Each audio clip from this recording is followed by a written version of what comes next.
The first thing I noticed was the balloons. Bright white and gold balloons swayed from my mailbox like it was somebody's birthday party instead of my property. A line of luxury SUVs stretched along the gravel road leading to my ranch house, and strangers in expensive boots wandered across my land sipping lemonade from mason jars. For a moment, I honestly thought I'd driven onto the wrong property.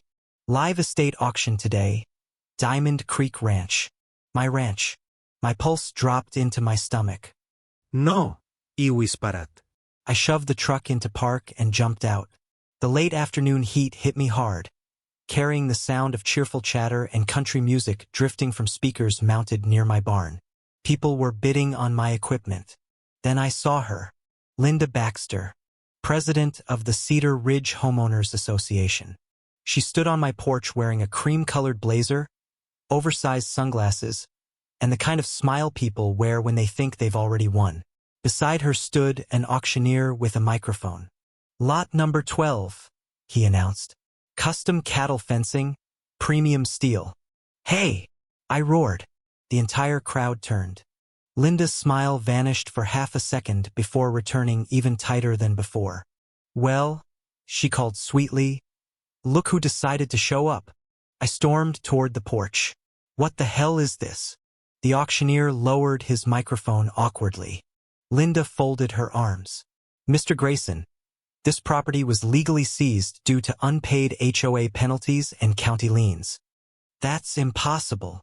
Oh, she tilted her head. Then perhaps you should have answered the notices. A few people in the crowd exchanged uncomfortable looks. Linda didn't blink. Personal circumstances do not exempt residents from community compliance. I stared at her, stunned by the sheer coldness in her voice. My family had owned Diamond Creek Ranch for 73 years. My grandfather built the barn with his bare hands. My father died fixing fences out here during a thunderstorm. Every inch of this place carried memories. And this woman was selling it off like patio furniture. You can't do this, I said. Oh, but I can.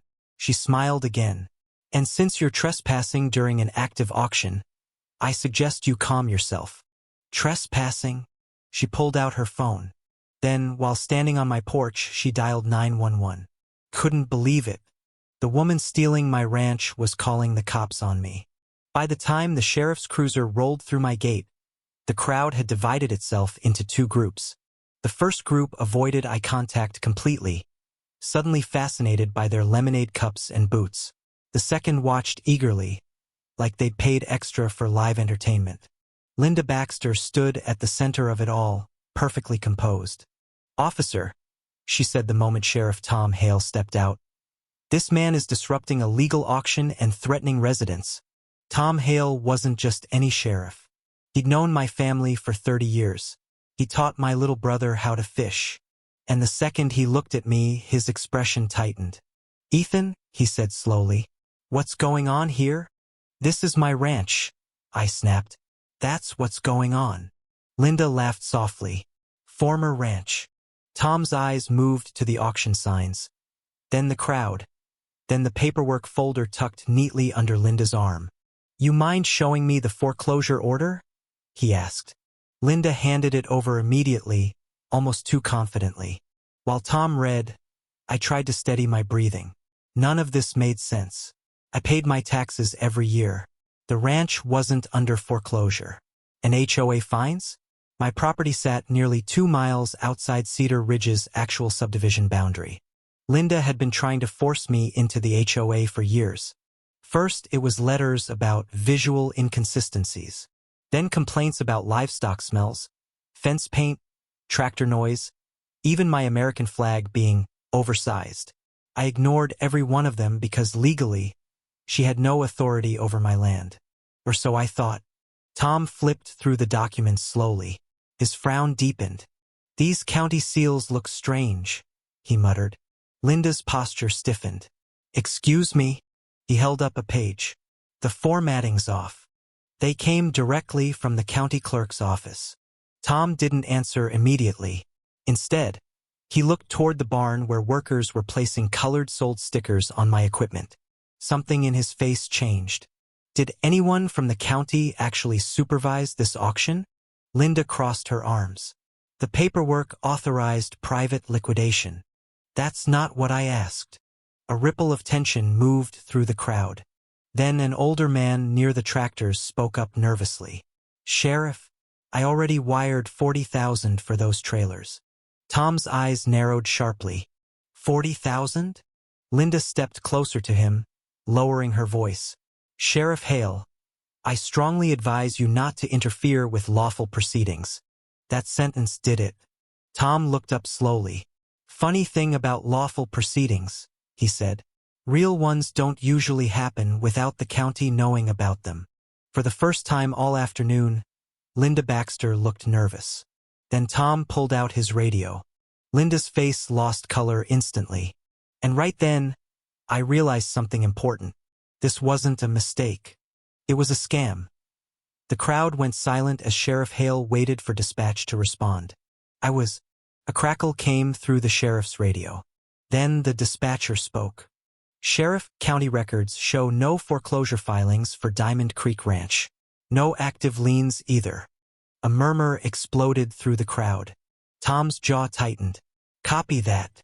Linda stepped forward immediately.